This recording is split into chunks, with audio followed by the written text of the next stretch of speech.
Silicon city ಬೆಂಗಳೂರನ್ನ ಬಿಟ್ಟು ಬಿಡದೆ ಕಾಡ್ತಾ ಇರುವಂತಹ ಸಮಸ್ಯೆ ಅಂದ್ರೆ ಅದು ಕಸದ ಸಮಸ್ಯೆ. ನೂರಾರು ಕೋಟಿ ರೂಪಾಯಿ ಹಣ ವ್ಯಯ ಮಾಡಿದ್ರೂ ಸಮಸ್ಯೆಗೆ ಮುಕ್ತಿ ಮಾತ್ರ ಸಿಗ್ತಾ ಇಲ್ಲ.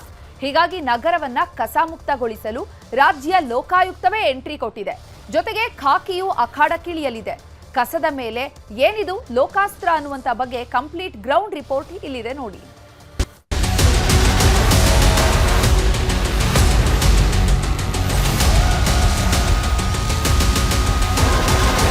ಭ್ರಷ್ಟ ಅಧಿಕಾರಿಗಳನ್ನ ಬೇಟೆಯಾಡ್ತಿದ್ದಂತಹ ಲೋಕಾಯುಕ್ತ ಈಗ ಬೆಂಗಳೂರಿನ ಸೌಂದರ್ಯವನ್ನ ಹಾಳು ಮಾಡ್ತಿರುವಂತಹವರ ಮೇಲೆ ಹದ್ದಿನ ಕಂಡಿಡೋದಕ್ಕೆ ಮುಂದಾಗಿರುವಂತದ್ದು. ಬೆಂಗಳೂರಿನಲ್ಲಿರುವಂತಹ ಕಸದ ಬ್ಲಾಕ್ ಸ್ಪಾಟ್ಗಳಿಗೆ ಮುಕ್ತಿ ನೀಡೋದಕ್ಕೆ ಹೊಸ ಪ್ಲಾನ್ ಅನ್ನ ಮಾಡ್ಕೊಂಡಿದೆ. ಹಾಗಾದ್ರೆ ಆ ಪ್ಲಾನ್ ಏನು, ಇದ್ರ ಬಗ್ಗೆ ಜನರು ಏನ್ ಹೇಳ್ತಾರೆ ಅಂತ ಅವ್ರ ಬಳಿನೇ ಕೇಳೋಣ ಬನ್ನಿ. ಬೆಂಗಳೂರಿನ ಸೌಂದರ್ಯ ಹಾಳಾಗೋದಕ್ಕೆ ಕಸವು ಕೂಡ ಪ್ರಮುಖ ಕಾರಣವಾಗಿದೆ. ಇದರಿಂದ ನಗರದಲ್ಲಿ ಬ್ಲಾಕ್ ಸ್ಪಾಟ್ಗಳಿಗೆ ಮುಕ್ತಿ ಕೊಡೋದಕ್ಕೆ ಜಿಬಿಎ ಪ್ರಯತ್ನ ಪಡ್ತಿದ್ರು ಕೂಡ ಎಲ್ಲೋ ಒಂದ್ ಕಡೆ ಸಂಪೂರ್ಣವಾಗಿ ಇದನ್ನ ತಡೆಯೋದಕ್ಕೆ ಸಾಧ್ಯವಾಗ್ತಿಲ್ಲ. ಹೀಗಾಗಿ ಇದಕ್ಕೆ ಲೋಕಾಯುಕ್ತ ಎಂಟ್ರಿ ಕೊಟ್ಟಿದ್ದು, ಲೋಕಾಯುಕ್ತದಿಂದ ಈಗ ಕಸದ ಸಮಸ್ಯೆ ಬಗೆಹರಿಸೋದಕ್ಕೆ ಮುಂದಾಗಿದೆ. ಕಸದ ರಾಶಿಗಳ ಮೇಲೆ ಲೋಕಾಯುಕ್ತ ಕಣ್ಣಿಟ್ಟಿದ್ದು ಭ್ರಷ್ಟಾಚಾರ ನಿಗ್ರಹದ ಜೊತೆಗೆ ಕಸದ ಮೇಲೆಯೂ ನಿಗಾ ವಹಿಸುತ್ತಿದೆ. ಕಸದ ಬ್ಲಾಕ್ ಸ್ಪಾಟ್ ಫೋಟೋ ತೆಗೆಯೋದಕ್ಕೆ ಇನ್ಸ್ಪೆಕ್ಟರ್ಗಳಿಗೆ ಈಗಾಗಲೇ ಸೂಚನೆಯನ್ನ ಕೊಟ್ಟಿದೆ. ಪ್ರತಿ ವಿಧಾನಸಭಾ ಕ್ಷೇತ್ರಕ್ಕೆ ಒಬ್ಬ ಇನ್ಸ್ಪೆಕ್ಟರ್ಗೆ ಜವಾಬ್ದಾರಿಯನ್ನ ನೀಡಿದ್ದು, ಈ ಬಗ್ಗೆ ಸಾರ್ವಜನಿಕರು ಕೂಡ ಉತ್ತಮ ಕೆಲಸ ಅಂತಿದ್ದಾರೆ. ಜೊತೆಗೆ ಅಧಿಕಾರಿಗಳು ಮಾತ್ರ ಅಲ್ಲ, ಜನರು ಕೂಡ ಕಸವನ್ನ ಎಲ್ಲಂದರಲ್ಲಿ ಎಸೆಯದೆ ತಮ್ಮ ಜವಾಬ್ದಾರಿಯನ್ನ ನಿರ್ವಹಿಸಬೇಕು, ನಮ್ಮ ನಗರವನ್ನ ನಾವು ಸುಂದರಗೊಳಿಸಬೇಕು ಅಂತಿದ್ದಾರೆ. ಬೇಸಿಕಲಿ ರಾತ್ರಿ ಹೊತ್ತು ಎಷ್ಟೋ ಜನ ನೋಡಿದ್ದೇವೆ, ಪ್ಯಾಕ್ ಮಾಡ್ತಾರೆ, ಎಸ್ಪೋರ್ಟ್ ಹೋಗ್ತಾ ಇರ್ತಾರೆ. ಅನ್ಕಂಟ್ರೋಲ್ ಆದರೆ ಅಷ್ಟೇ ಮೇನು. ಅಥವಾ ಇವಾಗ ಎಷ್ಟೋ ಕಡೆ ಈ ಶಾಪ್ಸ್ ಎಲ್ಲ ಕ್ಯಾಮ್ರಾಸ್ ಇರುತ್ತೆ, ಇಫ್ ಅದನ್ನ ಸೋರ್ಸ್ ಮಾಡಿಬಿಟ್ಟು ಯಾರು ಹೆಸರು ಅಂತ ಹುಡುಕಿದ್ರೆ ಇನ್ನೂ ಒಳ್ಳೇದು. ಎಲ್ಲ ಕಡೆ ಬಿದ್ದಿರುತ್ತೆ, ಗಾಡಿ ಓಡಿಸೋಕ್ಕಾಗೋದಿಲ್ಲ, ವಾಸನೆ ಎಲ್ಲಿ ನೋಡಿದ್ರು ವಾಸನೆ. ರಾತ್ರಿ ಹೊತ್ತು ಹಾಕ್ಬಿಡ್ತಾರೆ, ಬೆಳಗ್ಗೆ ಹೊತ್ತು ತೆಗೆಯೋದಿಲ್ಲ. ತುಂಬ ತೊಂದರೆ ಇದೆ. ಇವರು ಕಾರ್ಪೊರೇಷನ್ ಅವರು ಸರಿಯಾಗಿ ತೆಗೆಯೋದಿಲ್ಲ, ತುಂಬ ತೊಂದರೆ ಇದೆ. ಅದು ಮಾತ್ರ ನಿಜ. ನೋಡಿ, ಇಲ್ಲೆಲ್ಲ ತೆಗೆಸಿದ್ದಾರೆ, ತಿರ್ಗಾ ಎಲ್ಲ ಮಡಗಿದ್ದಾರೆ. ಹೆಂಗೆ ಇದೆ ಅರ್ಥ? ಏನಿದ್ರ ಅರ್ಥ? ಕಸ ಕ್ಲಿಯರ್ ಇತ್ತಂದ್ರೆ ಒಳ್ಳೇದು. ಜನರಿಗೆ ಸ್ವಲ್ಪ ಅವೇರ್ನೆಸ್ ಬರಬೇಕು. ಯಾಕಂದ್ರೆ ಬೆಂಗಳೂರು ಅಂತ ಟೌನಲ್ಲಿ ಜನರು ಭಾರಿ ಅಲಕ್ಷ್ಯ ಮಾಡ್ತಾ ಇರ್ತಾರೆ. ವೆಹಿಕಲ್ ತೊಗೊಳ್ತಾರೆ, ಎಲ್ಲೋ ಹಿಂಗೆ ಬಿಷಕ್ಕೆ ಹೋಗ್ಬಿಡ್ತಾರೆ. ಎಲ್ಲಿ ಬೇಕಲ್ಲ ಎಸಿಬಾರ್ದು, ಎಲ್ಲಿ ಬೇಕಲ್ಲ ಉಗುಳಬಾರ್ದು. ಗುಟ್ಕಾ ತಂಬಾಕುಗಳು ಎಲ್ಲ ಬ್ಯಾನ್ ಮಾಡಬೇಕು. ಅದರಿಂದನೇ ನಾವೆಲ್ಲ ಇದಾಗಿರೋದು. ನೋಡಿ, ಫುಟ್ಪಾತ್ ಇರೋದೆಲ್ಲ ಎತ್ಸಿದೀವಿ ಅಂತಂದ್ರೆ ಮತ್ತೆ ಇದೇ ಪ್ರಾಬ್ಲಮ್ ಆಗಿದೆ. ಏನಿದು ಗೊತ್ತಾಗ್ತಾ ಇಲ್ಲ. ಇದು ಏನ್ ಮಾಡ್ತಾ ಇದಾರೋ ಗೊತ್ತಿಲ್ಲ. ಒಟ್ಟಿನಲ್ಲಿ ಕ್ಲೀನ್ ಆಗಬೇಕು. ಲೋಕಾಯುಕ್ತ ಯಾರಾಗಲಿ ಬೇರೆ ಯಾರಾದ್ರೂ ಒಟ್ಟಿನಲ್ಲಿ ಕ್ಲೀನ್ ಆಗಬೇಕಷ್ಟೇ. ಮತ್ತೆ ಬ್ಯಾಡ ಈ ಸ್ಮೆಲ್ ಬರುತ್ತೆ. ಮೊದಲೆಲ್ಲ ನೋಡಿ ಎಲ್ಲ ಡಸ್ಟ್ ಕ್ಲೀನ್ನೆಸ್ಸೇ ಕಾಣಲ್ಲ. ಬೇಗ ಅದು ಕ್ಲೀನ್ ಮಾಡಬೇಕು. ಲೋಕಾಯುಕ್ತ ತಗೊಂಡ್ರು ಬೇರೆ ಯಾರು ತಗೊಂಡ್ರು ಫಸ್ಟ್ ಕ್ಲೀನ್ ಆಗಬೇಕಷ್ಟೇ. That is good I think. ಯಾಕಂದ್ರೆ ಜನರನ್ನು ಅವ್ರಿಗೆ ಯೋಚನೆ ಮಾಡಬೇಕು. ಎಲ್ಲಿಂದ್ರೆ ಅಲ್ಲಿ ಬಿಸಾಕ್ತಾ ಇದ್ರು. ಇವಾಗ ಆ ಥರ ಅರೇಂಜ್ ಮಾಡಿದ್ರೆ ಸ್ವಲ್ಪ ಅವರು ವಿಸಿಟ್ ಬರಬೇಕು. ವಿಸಿಟ್ ಬಂದರೆ ಜನರಿಗೂ ಅವೇರ್ನೆಸ್ ಬರುತ್ತೆ ಅನಿಸುತ್ತೆ ನಮ್ಮ ಇದ್ರ ಪ್ರಕಾರ. That is better what I feel.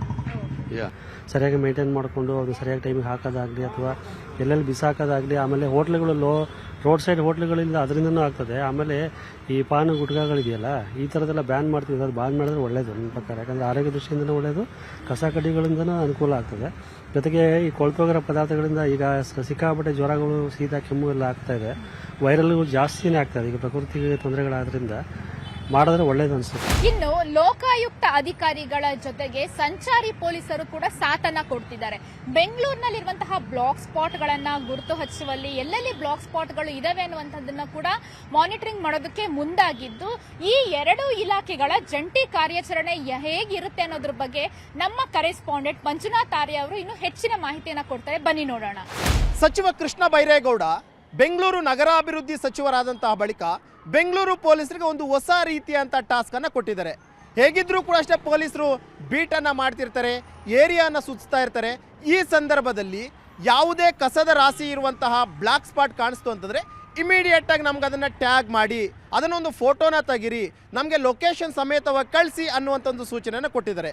ಅದರಂತೆ ಬೆಂಗಳೂರು ನಗರದಾದ್ಯಂತಲೂ ಕೂಡ ಇರುವಂತಹ ಸಂಚಾರಿ ಪೊಲೀಸರು, ಲಾ ಆ್ಯಂಡ್ ಆರ್ಡರ್ ಪೊಲೀಸರು ಬ್ಲಾಕ್ ಸ್ಪಾಟ್ಗಳನ್ನು ಗುರುತಿಸುವಂಥ ಒಂದು ಕೆಲಸವನ್ನು ಮಾಡ್ತಿದ್ದಾರೆ. ಹಾಗಾದರೆ ಬ್ಲಾಕ್ ಸ್ಪಾಟ್ಗಳನ್ನು ಗುರುತಿಸಿದಾದಂಥ ಬಳಿಕ ಅದನ್ನು ಹೇಗೆ ಅಪ್ಲೋಡ್ ಮಾಡ್ತಾರೆ ಅನ್ನುವಂಥದ್ದನ್ನ ಹೇಳ್ತೀನಿ ಕೇಳಿ. ಸಚಿವ ಕೃಷ್ಣ ಬೈರೇಗೌಡ ಬೆಂಗಳೂರು ನಗರಾಭಿವೃದ್ಧಿ ಸಚಿವರಾದಂಥ ಬಳಿಕ ಹೇಳಿದ್ದು ಕಸಮುಕ್ತ ಬೆಂಗಳೂರನ್ನು ಮಾಡ್ತೀವಿ ಅಂತ ಹೇಳ್ಬಿಟ್ಟು ಕಸದ ರಾಶಿಗಳು ಎಲ್ಲೇ ಕಂಡು ಬಂದರೂ ಕೂಡ ಅಷ್ಟೇ ಇಮಿಡಿಯೇಟ್ ಆಗಿ ಅದನ್ನು ತೆರವು ಮಾಡಬೇಕು ಅಂತ ಸಿಬ್ಬಂದಿಗೂ ಕೂಡ ಹೇಳಿದರು. ಆದರೂ ಕೂಡ ಅಷ್ಟೇ ಬೆಂಗಳೂರು ನಗರದಲ್ಲಿ ಈ ಕಸ ಅನ್ನುವಂಥದ್ದು ಕಡಿಮೆ ಆಗ್ತಾ ಇಲ್ಲ. ಜೊತೆಗೆ ಸಾರ್ವಜನಿಕರಿಗೂ ಕೂಡ ಅಷ್ಟೇ ಎಚ್ಚರಿಕೆಯನ್ನು ಕೊಟ್ಟಿದ್ರು. ಯಾವುದೇ ಕಾರಣಕ್ಕೂ ಕೂಡ ನೀವು ರೋಡ್ಗೆ ಕಸವನ್ನು ಹಾಕಬಾರ್ದು, ಕೇವಲ ಮನೆ ಬಳಿ ಬರುವಂಥ ವಾಹನಗಳಿಗೆ ಮಾತ್ರ ಕಸವನ್ನು ಹಾಕಬೇಕು. ನೀವೇನಾದರೂ ರೋಡ್ಗೆ ಹಾಕಿದ್ರಿ ಅಂತಂದರೆ ಮುಲಾಜಿಲ್ಲದೆ ₹1000 ದಂಡವನ್ನು ಹಾಕ್ತೀವಿ ಅನ್ನೋಂಥ ಒಂದು ಎಚ್ಚರಿಕೆಯ ಸಂದೇಶವನ್ನು ಕೂಡ ಕೊಟ್ಟಿದ್ರು. ಆದರೂ ಕೂಡ ಅಷ್ಟೇ ಜನ ಕೇಳ್ತಾ ಇರಲಿಲ್ಲ. ಎಲ್ಲಂದ್ರಲ್ಲಿ ಕಸ ಹಾಕುವಂಥ ಒಂದು ಕೆಲಸವನ್ನು ಮಾಡಿಕೊಂಡೇ ಬರ್ತಾಯಿದ್ರು. ಅದರಂತೆ ಬೆಂಗಳೂರು ನಗರದಲ್ಲಿ ಇವತ್ತು ರಸ್ತೆ ಬದಿಗಳಲ್ಲಿ ರಾಶಿ ಕಸದ ರಾಶಿಗಳನ್ನು ನೋಡ್ತಾ ಇರ್ಬೋದು. ಇನ್ನು ಪ್ರಮುಖವಾಗಿ ಈ ಬ್ಲ್ಯಾಕ್ ಸ್ಪಾಟ್ಗಳಂತೇಳಿ ಗುರುತಿಸುವಂಥ ಒಂದು ಕೆಲಸವನ್ನು ಕೂಡ ಅಷ್ಟೇ ಬೆಂಗಳೂರು ನಗರದಲ್ಲಿ ಆಗ್ತಾ ಇದೆ. ಅದರಲ್ಲೂ ಕೂಡ ಅಷ್ಟೇ BBMPಯ ಮಾರ್ಷಲ್ಗಳು ಕೂಡ ಅಷ್ಟೇ ಎಲ್ಲೆಲ್ಲಿ ಕಸದ ರಾಶಿ ಅನ್ನುವಂಥದ್ದು ಹೆಚ್ಚಾಗಿರುತ್ತೆ ಅದನ್ನು ಬ್ಲ್ಯಾಕ್ ಸ್ಪಾಟ್ಸ್ ಅಂತೇಳಿ ಕನ್ಸಿಡರ್ ಮಾಡ್ತಾ ಇದ್ದಾರೆ. ಇದರ ಮಧ್ಯೆ ಬೆಂಗಳೂರಿನ ಪೊಲೀಸರಿಗೆ GBAಯಿಂದ ಒಂದು ಹೊಸ ರೀತಿಯಾದಂಥ ಟಾಸ್ಕನ್ನು ಕೊಟ್ಟಿರುವಂಥದ್ದು. ಅದು ಲಾ ಆ್ಯಂಡ್ ಆರ್ಡರ್ ಪೊಲೀಸರಾಗಿರ್ಬೋದು ಅಥವಾ ಸಂಚಾರಿ ಪೊಲೀಸರಾಗಿರ್ಬೋದು. ಅವರೇನಾದರೂ ಬೀಟ್ ಹೋಗುವಂಥ ಸಂದರ್ಭದಲ್ಲಾಗಿರ್ಬೋದು ಅಥವಾ ಆ ಏರಿಯಾವನ್ನು ರೌಂಡ್ಸ್ ಹೊಡೆಯುವಂಥ ಸಂದರ್ಭದಲ್ಲಾಗಿರ್ಬೋದು, ಎಲ್ಲಾದರೂ ಕಸದ ರಾಶಿ ಅನ್ನುವಂಥದ್ದು ಕಂಡು ಬಂದರೆ ಸಾಕು, ಅದನ್ನು ಇಮಿಡಿಯೇಟಾಗಿ ಅಸ್ತ್ರಮ್ ಅನ್ನುವಂಥ ಆ್ಯಪ್ನಲ್ಲಿ ಅಪ್ಲೋಡ್ ಮಾಡಿ ಅನ್ನುವಂಥ ಒಂದು ಸೂಚನೆಯನ್ನು ಕೂಡ ಕೊಟ್ಟಿದ್ದಾರೆ. ಇದು ಅಸ್ತ್ರಮ್ ಅನ್ನುವಂಥದ್ದು ಸಂಚಾರಿ ಪೊಲೀಸರು ಈಗಾಗಲೇ ಕಂಡಿಡಿದಂಥ ಒಂದು ಆ್ಯಪು. ಸಂಚಾರಿ ಪೊಲೀಸರು ಹೇಳ್ತಾ ಇರುವಂಥದ್ದು ಈ ಅಸ್ತ್ರಮಲ್ಲಿ ನೀವು ಅಪ್ಲೋಡ್ ಮಾಡಿ ಇಮಿಡಿಯೇಟಾಗಿ ಜಿಯೋ ಲೊಕೇಶನನ್ನು ತಗೊಳುತ್ತೆ. ಯಾವ ಒಂದು ಲೊಕೇಶನ್ನು, ಯಾವ ಒಂದು ವಾರ್ಡ್, ಅದು ಎಷ್ಟನೇ ಮುಖ್ಯ ರಸ್ತೆ ಎಲ್ಲವೂ ಕೂಡ ತಗೊಳುತ್ತೆ. ಇಮಿಡಿಯೇಟಾಗಿ ಸಂಬಂಧಪಟ್ಟಂತಹ GBA ಅಧಿಕಾರಿಗಳಿಗೆ ಅದು ಹೋಗುತ್ತೆ. ಇಮಿಡಿಯೇಟಾಗಿ ಅದು ಪ್ರಾಬ್ಲಮ್ ಸಾಲ್ವ್ ಮಾಡುವಂಥ ಒಂದು ಕೆಲಸವನ್ನು ಅಧಿಕಾರಿಗಳು ಮಾಡ್ತಾರೆ ಅನ್ನುವಂಥದ್ದು ಹೇಳ್ತಾ ಇದ್ರು. ಸಂಚಾರಿ ಪೊಲೀಸರಿಗೆ ಬೆಂಗಳೂರು ನಗರದ ಟ್ರಾಫಿಕ್ಕನ್ನು ನಿವಾರಣೆ ಮಾಡಿದ್ರೆ ಸಾಕಪ್ಪ, ಟ್ರಾಫಿಕ್ ಕ್ಲಿಯರ್ ಮಾಡಿದ್ರೆ ಸಾಕಪ್ಪ ಅಂತಿರುತ್ತೆ. ಅಂಥದ್ರಲ್ಲಿ ಇವರು ಕಸದ ರಾಶಿಗಳನ್ನು ಹುಡ್ಕೊಂಡು ಕಸದ ರಾಶಿಗಳನ್ನು ಫೋಟೋ ತಗೊಂಡು ಅದನ್ನು ಅಪ್ಲೋಡ್ ಮಾಡುವಂಥ ಒಂದು ಕೆಲಸ ಎಷ್ಟರ ಮಟ್ಟಿಗೆ ಸರಿ ಅನ್ನುವಂಥ ಒಂದಷ್ಟು ಆಕ್ಷೇಪಣೆಯನ್ನು ಸಾರ್ವಜನಿಕರು ವ್ಯಕ್ತ ಮಾಡ್ತಾ ಇದ್ದಾರೆ. ಪೊಲೀಸ್ನವ್ರನ್ನ ಇದಕ್ಕೆ ಇನ್ವಾಲ್ವ್ ಮಾಡೋದು ಶುದ್ಧ ತಪ್ಪು ಅಂತ ಅನ್ನಿಸ್ತೈತೆ. ಯಾಕೆಂದರೆ ಅವ್ರದ್ದೇ ಲಾ ಆ್ಯಂಡ್ ಆರ್ಡ್ರೇ ತುಂಬ ಕಷ್ಟ ಇದೆ. ಮತ್ತು ಈ ಟ್ರಾಫಿಕ್ಕಲ್ಲಿ ಪೊಲೀಸ್ನವ್ರನ್ನೆಲ್ಲ ಇನ್ವಾಲ್ವ್ ಮಾಡಿ ಅದಕ್ಕೆಲ್ಲ ಇದು ಮಾಡೋದು ನನಗೆ ಸಮಂಜಸ ಅನ್ನಿಸ್ತಾ ಇಲ್ಲ. BBMP ಅವರು ಅದರದ್ದೇ ಟಾಸ್ಕ್ ಫೋರ್ಸ್ ಇದೆ, ಅವರೇ ನೋಡಿಬಿಟ್ಟು ಪ್ರತಿ ಏರಿಯಾದಲ್ಲೂ ಮಾರ್ಷಲ್ಸು ಅಂತಂದ್ಬಿಟ್ಟು ಇವರೇ ಮಾಡ್ಕೊಂಡಿದ್ದಾರೆ. ಅವರು ಮಾಡ್ಕೋಬೇಕು ಹೊರ್ತು ಇದನ್ನ ಪೊಲೀಸ್ನವ್ರಿಗೆ ಎಳೆಯೋದು ಅನಾವಶ್ಯಕ ಅಂತ ಎಂಥ ಪಬ್ಲಿಕ್ಗೂ ಗೊತ್ತಾಗುತ್ತೆ, ಸಾರ್ವಜನಿಕರು ನಾವೆಲ್ಲರೂ ಸೇರಿನೇ ಅವ್ರಿಗೆ ಸಪೋರ್ಟ್ ಮಾಡಬೇಕು. ಅಂದರೆ ಪೊಲೀಸ್ಗೆ ಹೇಳಿರೋದು ಇದು ಒಂದು ವಿಚಿತ್ರವಾಗಿದೆ. ನಾವು ಹೆಂಗೆ ಅವ್ರ ಹತ್ರ ಮಾತಾಡೋಕ್ಕೆ ಜನ ಪಬ್ಲಿಕ್ಕು ನೋಡಿ ಮೀಡಿಯಾದಲ್ಲಿ ಮಾತಾಡೋಕ್ಕೆ ಯೋಚನೆ ಮಾಡ್ತೀವಿ ನಾವು. ಹಂಗಿದ್ಮೇಲೆ ಪೊಲೀಸ್ನವ್ರಿಗೆ ನಾವು ಫಾರ್ವರ್ಡ್ ಮಾಡಿ ನಾವು ಹೆಂಗೆ ಮಾತಾಡೋಕ್ಕಾಗತ್ತೆ? ಇದು ಪೊಲೀಸರಿಗೆ ಕೊಡೋ ಕೆಲಸಕ್ಕಿಂತ ಅಧಿಕಾರಿಗಳಿಗೇ ಕೆಲಸ ಮಾಡಿ ಅಂದಿದ್ರೆ ಬೆಟರು. ಇನ್ನೊಂದು ನಾವು ಕಂಪ್ಲೇಂಟ್ ರೈಸ್ ಮಾಡೋಕ್ಕೆ ಆ ಏರಿಯಲ್ಲಿ ಬರೋ ಮಾರ್ಷಲ್ಸ್ ಡೀಟೇಲ್ಸ್ ಆಗಲಿ, ಹೆಂಗಿದ್ರು ಒಬ್ಬರು ಮಾರ್ಷಲ್ನ ಫಿಕ್ಸ್ ಮಾಡಿದಾಗ ಅವ್ನು ಹೆಂಗಿದ್ರು ಫರ್ನಿಷ್ ಮಾಡ್ಬೋದು ಎಲ್ಲನ ಡೀಟೇಲ್ಸ್. ಗಾಡಿ ಮೇಲೆ ನಂಬರ್ ಆಗಲಿ ಎಲ್ಲೋ ಒಂದಾಗಲಿ. ಎಲ್ಲರಿಗೂ ಆ್ಯಪ್ ಇವಾಗ ಯೂಸ್ ಮಾಡೋಕ್ಕೆ ಬರುತ್ತಾ? ಈಗ ನನಗೆ ಬರುತ್ತೆ. ನಮ್ಮ ಮನೇಲಿ ಯಾರೋ ಲೇಡೀಸ್ ಇರ್ತಾರೆ ವಯಸ್ಸಾದವರು, ಅವ್ರಿಗೆ ಆ್ಯಪ್ ಯೂಸ್ ಮಾಡೋಕ್ಕೆ ಬರುತ್ತಾ? ಅದ್ರ ಬದಲು ಎಲ್ಲ ನಂಬರ್ ಸಿಕ್ತಂದರೆ ಫೋನ್ ಮಾಡಿ ಇಲ್ಲಿ ಕಸ ಬಿದ್ದಿದೆ ಅಂತ ಹೇಳ್ತಾರೆ. ಎಲ್ಲ ಜಿಯೋ ಟ್ಯಾಗಿಂಗೇ ಮಾಡಬೇಕು ಅಂದರೆ ಎಲ್ಲನೂ ಜಿಯೋ ಟ್ಯಾಗಿಂಗೇ ಆಗ್ತಾಯಿದೆ. ಎಲ್ಲ ಅಸೋಸಿಯೇಷನ್ ಇದೆ ಆ ಲೋಕಲ್ ಏರಿಯಾದಲ್ಲಿ. ಆ ಅಸೋಸಿಯೇಷನ್ ಲೀಡರ್ಗಳು ಇವರು ಸ್ವಲ್ಪ ಪಬ್ಲಿಕ್ ಕೋಆಪ್ರೇಟ್ ಮಾಡಬೇಕು. ಅವರು ಪಾಯಿಂಟ್ ಔಟ್ ಮಾಡಿ ಕಾರ್ಪೊರೇಷನ್ಗಾಗಲಿ ಪೊಲೀಸ್ನವ್ರಿಗಾಗಲಿ ಇನ್ಫಾರ್ಮ್ ಮಾಡಿದರೆ ಅವರು they will do the job. But ಪೊಲೀಸ್ನವರಿಗೆ ಇಂಟ್ರೆಸ್ಟ್ ಮಾಡೋಕ್ಕಾಗಲ್ಲ. ಯಾಕೆಂದರೆ ಪೊಲೀಸ್ನವರು ಎಷ್ಟೋ 108 ಕೆಲಸಗಳಿರ್ತವೆ, ಅವರಿಗೆ ರೆಸ್ಪಾನ್ಸಿಬಿಲಿಟಿ ಫಿಕ್ಸ್ ಮಾಡಿದರೆ. ಬಟ್ ಏನಿದ್ರೆ ಇಫ್ ದ ಮೈಂಡ್ ಏನಾದ್ರು ಇಷ್ಟಪಟ್ಟರೆ ನೋಡಿದಾಗ ಮಾಡ್ಬೋದು. ಬಟ್ ಅವರಿಗೆ ಫಿಕ್ಸ್ ಮಾಡೋಕ್ಕಾಗಲ್ಲ ಪೊಲೀಸ್ನವರಿಗೆ. ಇವಾಗ ರಾತ್ರಿ ಹೊತ್ತು ತೊಗೊಂಬಂದು ಹಾಕ್ಬಿಟ್ಟು ಹೋಗ್ಬಿಡ್ತಾರೆ. ಅದು ಹೆಂಗೆ ಸರ್? ಅದು ರಾತ್ರಿ 10 ಗಂಟೆ ಮೇಲೇ ಹಾಕೋ ಜನಗಳೆಲ್ಲ. ಇಲ್ಲ ಬೆಳಗ್ಗೆ 6 ಗಂಟೆ ಒಳಗಡೆ ತೊಗೊಂಬಂದು ಹಾಕ್ಬಿಡ್ತಾರೆ. ನಾವು ನೋಡ್ತಾ ಇರ್ತೀವಿ ಇವಾಗ. ಯಾಕಂದರೆ ಇವಾಗ ಕೋಳಿ ಮಾಂಸದ ಅಂಗಡಿಗಳು ತಿರ್ಗಿ ಕೆಲವು ಆದಂಥ ಇವಾಗ ಯಾಕಂದರೆ ಈಗ ಮನೆ ಹತ್ರ ತೊಗೊಂಬಂದು ಕಸ ಹಾಕಿ ಅಂತಾರೆ. ಅವ್ರಿಗೆ ಒಂದು ₹10 ₹20 ಏನಾದರೂ ನಮ್ಮ ಪ್ರೀತಿ ಇದರಿಂದ ಕೊಟ್ಟರೆ ಒಂದು ಕಾಫಿಗೋ ಒಂದು ಟೀಗೋ ಒಂದು ಅನುಕೂಲ ಆಗುತ್ತೆ. ಸಚಿವರು ಹಾಗೂ ಸರ್ಕಾರ ಏನು ಕಸಮುಕ್ತ ಬೆಂಗಳೂರನ್ನು ಮಾಡ್ತೀವಿ ಅಂತ ಹೇಳಿದ್ರು. ಆದರೆ ರೋಡಲ್ಲಿ ಎಲ್ಲಿ ನೋಡಿದ್ರೂ ಕೂಡ ಅಷ್ಟೇ ಕಸದ ರಾಶಿಯದ್ದೇ ಕಾರುಬಾರು. ಲೋಕಾಯುಕ್ತರು ಕೂಡ ಅಷ್ಟೇ ಒಂದಷ್ಟು ಸ್ಪಾಟ್ಗಳನ್ನು ವಿಸಿಟ್ ಮಾಡಿದ್ರು. ಯಾಕೆ ಕಸ ಅನ್ನುವಂಥದ್ದು ರಸ್ತೆಯಲ್ಲಿ ಇದೆ ಅನ್ನುವಂಥ ಒಂದಷ್ಟು ಪ್ರಶ್ನೆಯನ್ನು ಕೂಡ ಮಾಡಿದರು. ಇದಾದಂಥ ಬಳಿಕ ಬೆಂಗಳೂರು ನಗರದಲ್ಲಿ ಒಂದಷ್ಟು ಬ್ಲಾಕ್ ಸ್ಪಾಟ್ಗಳಂತೇನು ಕೂಡ ಅಷ್ಟೇ ಗುರುತು ಮಾಡಿದ್ರು. ಈ ಬೆಂಗಳೂರು ನಗರದಲ್ಲಿ ಕಸ ಹೆಚ್ಚಾಗಿರುವಂತಹ ಬ್ಲಾಕ್ ಸ್ಪಾಟಿಂದ ನಮ್ಮ ಪ್ರಗತಿ ಶೆಟ್ಟಿ ಮಾಹಿತಿ ಕೊಡ್ತಾರೆ ನೋಡಿ. ಬೆಂಗಳೂರು ಕ್ಲೀನ್ ಸಿಟಿ ಆಗಬೇಕು ಅಂತ ಸಚಿವ ಕೃಷ್ಣ ಬೈರೇಗೌಡ ಸೂಚನೆಯನ್ನ ಕೊಟ್ಟರು ಕೂಡ ಸಿಲಿಕಾನ್ ಸಿಟಿಯ ಜನ ಕ್ಯಾರೆ ಅಂತ ಇಲ್ಲ. ಈ ಪ್ರಕರಣಕ್ಕೆ ಸದ್ಯ ಲೋಕಾಯುಕ್ತ ಎಂಟ್ರಿ ಕೊಟ್ಟಿದೆ. ಮುಂದೆ ಏನೇನಾಗುತ್ತೆ ಅನ್ನುವಂತಹ ಕೌತುಕ ಇದೆ. ಸದ್ಯ ಈ ವಿಚಾರದ ಬಗ್ಗೆ ಸಿಲಿಕಾನ್ ಸಿಟಿಯ ಸಾರ್ವಜನಿಕರು ಏನ್ ಹೇಳ್ತಾರೆ ಕೇಳ್ತಾ ಹೋಗೋಣ ಬನ್ನಿ. ನೀವೀಗ ದೃಶ್ಯದಲ್ಲಿ ನೋಡ್ತಾ ಇದ್ದೀರಲ್ಲ, ಕಸದ ರಾಶಿಗಳೇ ಕಾಣಸಿಗ್ತಾ ಇದೆ. ಎಷ್ಟೇ ಸ್ವಚ್ಛ ಮಾಡಿದ್ರೂ ಕೂಡ ಈ ಭಾಗದಲ್ಲಿ ಇದೇ ರೀತಿಯಾದಂತಹ ಕಸದ ರಾಶಿ ಎತ್ತರೆತ್ತರಕ್ಕೆ ಬೆಳೆಯುತ್ತಾ ಇರುತ್ತೆ. ಇದು ನಗರದ ಹೃದಯ ಭಾಗ ಕೆಆರ್ ಮಾರ್ಕೆಟ್ನ ಚಿತ್ರಣ. ಅದೆಷ್ಟೇ ಸಲ ಸ್ವಚ್ಛ ಮಾಡಿದ್ರೂ ಏನು ಪ್ರಯೋಜನ ಇಲ್ಲ. ಸ್ವಚ್ಛ ಮಾಡಿದ ಜಾಗದಲ್ಲಿ ಮತ್ತೆ ಮತ್ತೆ ಜನ ಕಸ ಸುರಿಯುತ್ತಿದ್ದಾರೆ. ಸಾಲದಕ್ಕೆ ಕಸ ಸುರಿಯಬೇಡಿ ಅಂತ ಬೋರ್ಡ್ ಇರೋ ಕಡೆ ಜನ ಕಸ ಸುರಿಯುತ್ತಾ ಇರೋದು ವಿಪರ್ಯಾಸ. ಈ ಬಗ್ಗೆ ಜನರನ್ನ ಪ್ರಶ್ನೆ ಮಾಡಿದ್ರೆ ಕಸದ ಗಾಡಿ ಬರಲ್ಲ, ಸರಿಯಾದ ಸಮಯಕ್ಕೆ ಬರಲ್ಲ, ಬೇಕಾಬಿಟ್ಟಿ ಬರ್ತಾರೆ, ಆಗ ರಸ್ತೆಯಲ್ಲೇ ಕಸ ಸುರಿಯದೆ ಬೇರೆ ಆಯ್ಕೆ ಇಲ್ಲ ಅಂತ ಜಿಬಿಎ ಅಧಿಕಾರಿಗಳ ವಿರುದ್ಧ, ನಗರ ಪಾಲಿಕೆಯ ಸಿಬ್ಬಂದಿಗಳ ವಿರುದ್ಧ ಆಕ್ರೋಶವನ್ನ ವ್ಯಕ್ತಪಡಿಸಿದ್ದಾರೆ. ಈ ಪ್ರಕರಣಕ್ಕೆ ಲೋಕಾಯುಕ್ತ ಎಂಟ್ರಿ ಕೊಟ್ಟಿದ್ದು ಏನಾದರೂ ಕಸಮುಕ್ತ ಬೆಂಗಳೂರು ಆಗಲಿ ಅನ್ನೋದೇ ನಮ್ಮ ಆಶಯ. ಎಲ್ಲಾನು ಕ್ಲೀನ್ ಮಾಡಬೇಕು ಅಂತಾರೆ, ಎಲ್ಲರ ಮನಸ್ಸಲ್ಲಿದೆ. ಬಟ್ ವೇಸ್ಟ್ ಆಗಿದ್ರೆ ಎಲ್ಲಿ ಹಾಕ್ತಾರೆ? ಅದಕ್ಕೊಂದು ಕ್ಲಾರಿಟಿ ಕೊಟ್ಟರೆ ಅದಕ್ಕೊಂದು ಕರೆಕ್ಟಾಗಿ ಒಂದು ಎಲ್ಲಿ ಬೇಕಂತ ಅಲ್ಲಿ ಹಾಕ್ಬೋದು. ಈಗ ಹಬ್ಬ ಹರಿದಿನ ಬಂತಂದರೆ ತುಂಬ ಜನ ಬರ್ತಾ ಇರ್ತಾರೆ, ವೇಸ್ಟ್ ಆಗ್ತಾ ಇರ್ತಾರೆ. ಅವ್ರಿಗೆ ಯಾರು ಹಾಕ್ತಾರೆ ಅವ್ರಿಗೆ ಮನದಟ್ಟು ಆಗ್ಬೇಕು, ಫಸ್ಟು ಇಂಥ ಕಡೆನೇ ಹಾಕಬೇಕು ಅಂತ. ಅಲ್ಲೂ ಸ್ವಲ್ಪ ಆ ಕಡೆ ಈ ಕಡೆ ಆಗ್ತಾ ಇರ್ತಾರೆ ಜನಗಳು. ಅವ್ರಿಗೆ ಏನು ಹೇಳಿದ್ರು ಆಗಲ್ಲ, ಎಷ್ಟು ಹೇಳಿದ್ರು ಅದೇ ಗೋಳು ಅದೇ ರಾಗ. ನೋಡೋಣ, ಡಿ ಕೆ ಅವರು ಕೂತಿದ್ದಾರೆ ಸರ್, ಅವ್ರು ಏನು ಬದಲಾವಣೆ ಮಾಡ್ತಾರೆ ನೋಡೋಣ. ಬೀಸಾಕ್ತಾರೆ ಮೇಡಮ್, ಬರಲ್ಲ ಕಸ. 4 ದಿನಕ್ಕೊಂದ್ಸತಿ ಬರ್ತಾರೆ. ಕವರ್ಗಳಲ್ಲಿ ಹಾಕ್ರಿ ಅಂತ ಹೇಳ್ತಾರೆ. ಕವರ್ಗಳಲ್ಲಿ ಡಿವೈಡ್ ಮಾಡಿದ್ರೆ ಹಾಕಿಸ್ಕೊಡಲ್ಲ. ಮನೆ ಹತ್ರ ಹಾಕ್ರಿ ಅಂದ್ರೆ ದಂಡ ಹಾಕ್ತಿವಿ ಅಂತಾರೆ. ಇವ್ರು ಕರೆಕ್ಟಾಗಿ ಬಂದತಾನೆ ನಾವು ಕಸ ಹಾಕೋದು. ಮತ್ತೆ ನಾವ್ ಹೆಂಗ್ ಮನೇಲಿ ಇಟ್ಕೊಳಕಾಗುತ್ತಾ? ಗಾಡಿಯಲ್ಲಿ ಹೋಗ್ತಾರೆ, ಪಾಕಿಟ್ ತಗೊಂಬತ್ತಾರೆ, ಕವರಲ್ಲಿ ತಗೊಂಬತ್ತಾರೆ, ಅದು ತಗೊಂಡೋಗಿ ಎಸ್ಬಿಟ್ಟು ನೆಟ್ಕೋಗ್ತಾರೆ ಯಾರು ಇಲ್ಲದ ಜಾಗದಲ್ಲಿ. ಅವಾಗ ಹೆಂಗ್ ಅವಾಯ್ಡ್ ಮಾಡೋಕ್ಕಾಗುತ್ತೆ? ಸ್ವಲ್ಪ ಜನ ಕ್ಲೀನಾಗಿ ಇಟ್ಕೊಳ್ಳೋದು, ಸ್ವಲ್ಪ ಜನ ತಗೊಂಡೋಗಿ ಕಾಣ್ದಂಗೆ ಎಸೆಯೋದು, ಆ ಥರ ಮಾಡಿದ್ರೆ ಹೆಂಗ್ ಅವಾಯ್ಡ್ ಮಾಡೋಕ್ಕಾಗುತ್ತೆ ಹೇಳಿ? ಆಗಲ್ಲ. ನಮ್ಮ ಜನಕ್ಕೆ ಬುದ್ಧಿ ಕಲಿಬೇಕು, ತಿಳ್ಕೊಬೇಕು, ಅವಾಗೇನೆ ಕ್ಲೀನ್ ಆಗಿರೋದು. ಎಷ್ಟು ಹೇಳಿದ್ರು ಕೇಳಲ್ಲ ಮೇಡಮ್. ಅವ್ರು ಇಲ್ಲಿ ಹಾಕ್ಬೇಡಿ ಅಂದ್ರು ಹಾಕ್ತಾರೆ ಕಸ. ನಮಗೆ ಗಲೀಜಾಗುತ್ತೆ. ನಾಳೆ ದಿನ ನಮಗೆ ಹೆಲ್ತು ಅಪ್ಸೆಟ್ ಆಗುತ್ತೆ. ಹಂಗಾಗಿ ಕ್ಲೀನಾಗಿ ಕಸ ಎಲ್ಲ ಕ್ಲೀನಾಗಿ ಎತ್ಕೊಂಡು ಹೋಗ್ಬಿಟ್ಟು ಶುದ್ಧವಾಗಿ ಪರಿಸರವಾಗಿ ಇಟ್ಕೊಂಡ್ರೆ ಒಳ್ಳೆಯದು.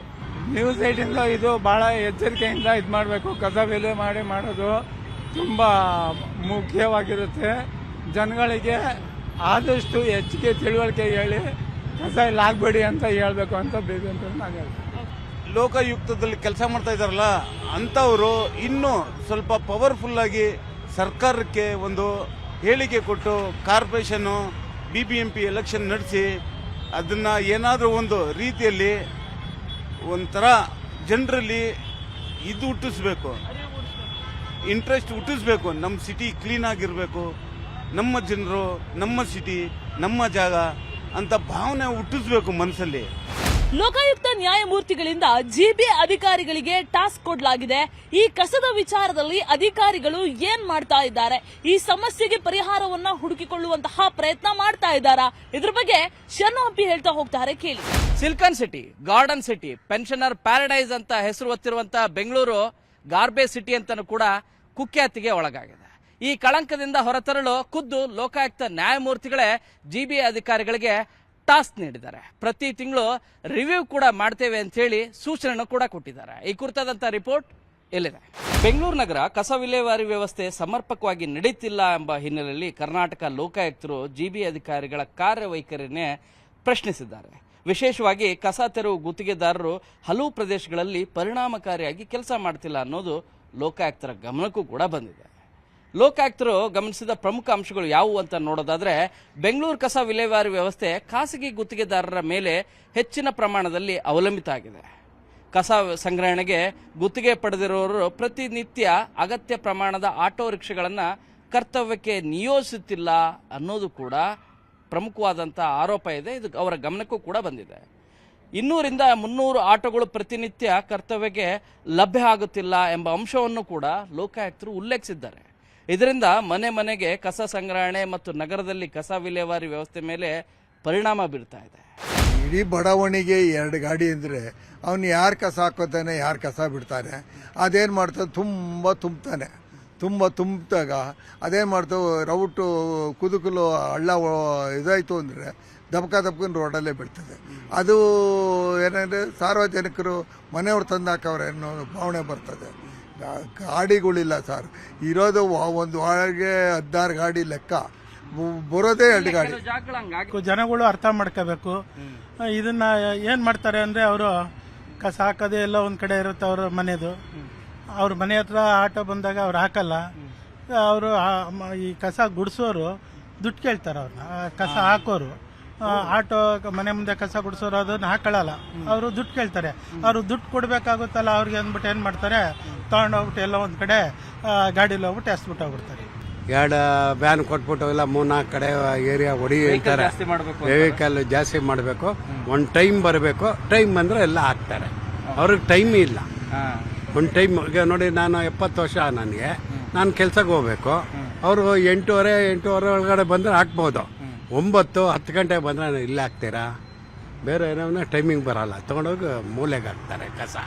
ಸಿಲಿಕಾನ್ ಸಿಟಿ ಬೆಂಗಳೂರನ್ನ ಬ್ರ್ಯಾಂಡ್ ಬೆಂಗಳೂರು ಮಾಡಬೇಕು ಅನ್ನುವಂಥ ಪ್ರಯತ್ನವನ್ನ ಕಾಂಗ್ರೆಸ್ ಸರ್ಕಾರ ಮಾಡ್ತಾ ಇದೆ. ಆದರೆ ವಾಸ್ತವವಾಗಿ ಬೇಸಿಕ್ ಇನ್ಫ್ರಾಸ್ಟ್ರಕ್ಚರ್ ಕೊಡೋದು ತುಂಬಾನೇ ಇಂಪಾರ್ಟೆಂಟ್. ಅದರಲ್ಲೂ ಕೂಡ ಕಸ ಮುಕ್ತ ನಗರ ಮಾಡಿದ್ರೆ ಆಟೋಮೆಟಿಕ್ ಆಗಿ ನಗರ ಡೆವಲಪ್ ಆಗುತ್ತೆ ಅನ್ನೋದು ಜನರ ಅಭಿಪ್ರಾಯ. ಕ್ಯಾಮರಾ ಪರ್ಸನ್ ಯೋಗೇಶ್ವರ್ ಜೊತೆ ಶರಣು ಹಂಪಿ, ನ್ಯೂಸ್ 18.